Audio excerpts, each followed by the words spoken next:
Welcome to our channel. ఈరోజు ఈ వీడియోలో మనము ఇంకొక స్ట్రాటజీ గురించి తెలుసుకుందాం. ఈ స్ట్రాటజీలో మనము టాటా మోటార్స్ పైన బ్యాక్ టెస్ట్ చేయడం జరిగింది. సో ఇది మళ్ళీ క్లియర్గా చెప్తున్నాను, it is an back tested report. ఎప్పుడైతే మనం బ్యాక్ టెస్టెడ్ రిపోర్ట్ని జాగ్రత్తగా మనం గమనించినట్లయితే మన ఇన్వెస్ట్మెంట్ ఎంత ఉండాలి, మన డ్రాడౌన్ ఎంత పెట్టుకోవాలి, ఇలాంటి విషయాలు మనకు ఒక క్లారిటీని ఇస్తాయి. సో ఒక లాస్ట్ 6 months డాటాను మనం అబ్జర్వ్ చేసినప్పుడు మనకు ఆ స్ట్రాటజీ పైన ఒక ఐడియా వస్తుంది. ఇప్పుడు ఇదే స్ట్రాటజీని వాడాలని కాదు నా ఉద్దేశము. ఎనీ స్ట్రాటజీ మీరు ఆటోమేషన్లో చేసినప్పుడు లేదా ఎనీ స్ట్రాటజీ మీరు మాన్యువల్గా ఫాలో అయ్యేటప్పుడు మీకు ఒక బ్యాక్ ఎండ్ రిపోర్ట్ మీకు ఉండాలి. అంటే మీరు ఏదైతే స్ట్రాటజీ వాడుతున్నారో ఆ స్ట్రాటజీ యొక్క బ్యాక్ ఎండ్ రిపోర్ట్ మీకు ఉంటే, సో ఇప్పటి వరకు ఎంత ట్రేడ్లో ఒక్కొక్క ట్రేడ్లో ఎంతవరకు లాస్ అయ్యామో, ఒక్కొక్క ట్రేడ్లో ఎంతవరకు ప్రాఫిట్ ఇచ్చామో, సో మన ఇన్వెస్ట్మెంట్ ఎక్కడి నుంచి ఎక్కడి దాకా తగ్గింది, ఇలాంటి విషయాలు మీకు తెలుస్తుంది. సో ఎప్పుడైతే మనకు అలాంటి విషయాలు కనుక తెలిసాయో మనకు అప్పుడు ఆ స్ట్రాటజీ మీద ఒక ఐడియా వస్తుంది. ఎగ్జాంపుల్, ఇప్పుడు టాటా మోటార్స్ వచ్చేసి ఇన్వెస్ట్మెంట్ 70,000 రూపీస్.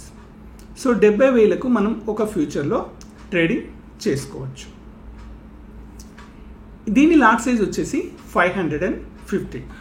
సో ఇన్వెస్ట్మెంట్ అయితే ఎంత వస్తుంది?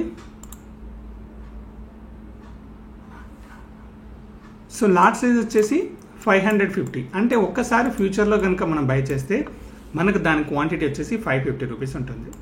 సో అదేవిధంగా ఇన్వెస్ట్మెంట్ వచ్చేసి 70K. సో ఇవే షేర్స్ మనం ఈక్విటీలో ట్రేడ్ చేయాలంటే మన ఇన్వెస్ట్మెంట్ ఎక్కువగా ఉంటుంది. సో అందుకోసమే మోస్ట్ ఆఫ్ ద పీపుల్ ఫ్యూచర్స్లో కానీ ఆప్షన్స్లో కానీ వచ్చేసి ట్రేడింగ్ చేస్తూ ఉంటారు. సో ఇన్వెస్ట్మెంట్ మనకు తక్కువలో ఉంది అని అంటే ఇది తక్కువలో మనకు ఉంది. So it is one of the best స్టాక్గా ఇంతకుముందు చూసాం. బట్ కరెక్షన్ వైజ్గా చూస్తే ఈ మంత్లో అంటే ఈ లాస్ట్ 6 months నుంచి ఈ స్టాక్ బాగా కరెక్షన్ కావడం జరిగింది. సో మనకు ట్రేడ్ కరెక్షన్ అయిందా, మూవ్ అవుతుందా కాదు. సో మనం తెలుసుకోవాల్సిన విషయం, ఒక స్ట్రాటజీని మనం ఏ విధంగా అనాలిసిస్ చేసుకోవాలి, ఆ స్ట్రాటజీలో ఏమేమి విషయాలు తెలుసుకోవాలనేది.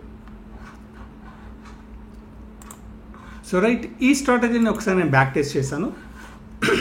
ఈ స్ట్రాటజీ బ్యాక్ టెస్ట్లో నేను ఏం చేశానంటే అరౌండ్ నేను ఎప్పటి నుంచి తీసుకున్నాను, September 9 నుంచి లాస్ట్ 6 months డాటా తీసుకున్నాను. సో నాకు ఇక్కడ లాస్ట్ 6 months డాటానే ఉంది. సో ఇది ఏదైతే మీరు చూస్తున్నారో it is an Amy broker trading software. So ఇందులో మనం స్ట్రాటజీ డెవలప్మెంట్ చేసుకొని ఆ స్ట్రాటజీని మనం బ్యాక్ టెస్ట్ చేసి చెక్ చేసుకోవచ్చు. ఇది రియాలిటీకి కాస్త స్లిప్పేజ్ ఉన్నా కానీ ఆల్మోస్ట్ ఆల్ మనకు ఒక విజన్ క్లియర్ చేస్తూ ఉంటుంది. సో మనకున్న స్ట్రాటజీ మీద కాన్ఫిడెన్స్ని క్రియేట్ చేస్తుంది. ఈ స్ట్రాటజీ వచ్చేసి అరౌండ్ September 9th స్టార్ట్ చేసినప్పుడు దీని లాట్ సైజ్ వచ్చేసి September 9th ప్రైస్ వచ్చేసి ఆల్మోస్ట్ ఆల్గా 1000 రూపీస్ ఉంది. సో కాబట్టి నేను ఏం చేశానంటే ఈ స్ట్రాటజీని 10 రూపీస్ ప్రాఫిట్గా పెట్టాను. 10 రూపీస్ ప్రాఫిట్గా అంటే 550 రూపీస్ ఇంటూ 10 పాయింట్స్ అంటే రఫ్లీ మనకు 5,500 రూపాయల 5,550 రూపీస్ ఎప్పుడైతే ప్రాఫిట్ వస్తుందో అప్పుడు మన ట్రేడ్ క్లోజ్ అవుతుంది. సో ఆ విధంగా డిజైన్ చేశాను. అంటే ఈ స్ట్రాటజీ ఎప్పుడు మనకు బై సిగ్నల్ తీసుకున్నా సెల్ సిగ్నల్ తీసుకున్నా ప్రాఫిట్ వచ్చేసి 10 పాయింట్స్గా పెట్టాను. అంటే 5,550 రూపీస్ వచ్చినప్పుడు పొజిషన్ క్లోజ్ అవుతుంది. సో ఇందులో స్ట్రాటజీలో స్టాప్ లాస్లు, టార్గెట్లు డిపెండింగ్ ఆన్ స్ట్రాటజీ బట్టి ఉంటుంది. సో ఈ స్ట్రాటజీలో కూడా అదే విధంగా ఉంది. సో 10 రూపాయలు ఎప్పుడైతే వస్తుందో అంటే 5,500 రూపీస్ పొజిషన్స్ క్లోజ్ అవుతుంది.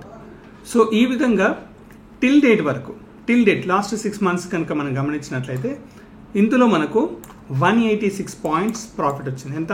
186 ఇంటూ 550. ఎందుకు 550 రూపీస్ వేస్తున్నాం అనంటే, సో దీన్ని లాట్ సైజ్ను కన్వర్షన్ చేసుకుంటున్నాం మనం ప్రాఫిట్లోకి.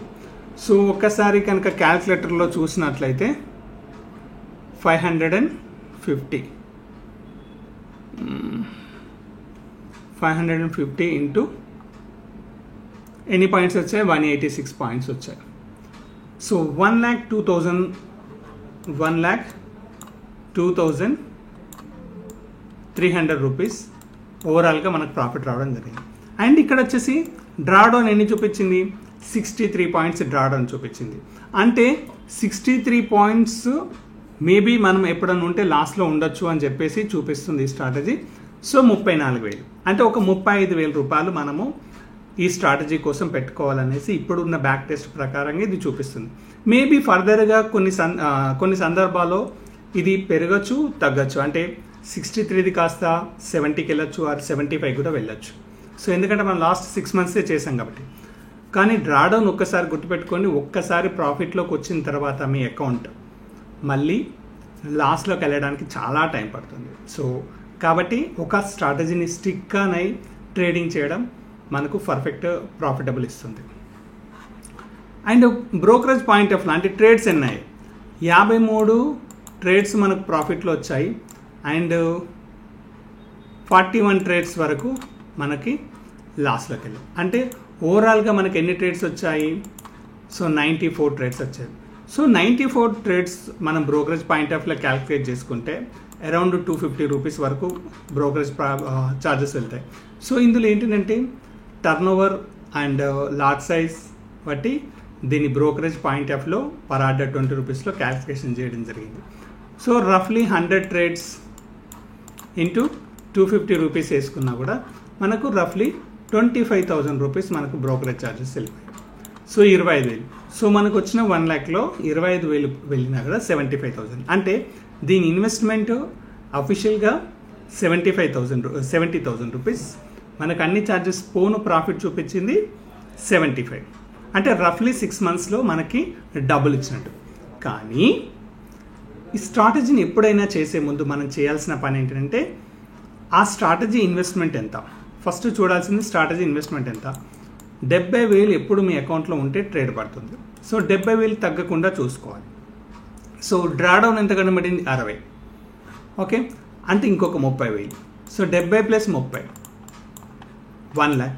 సో అట్లీస్ట్ మన అకౌంట్లో ఎప్పుడు 1 lakh తగ్గకుండా మెయింటైన్ చేసుకోవాలి.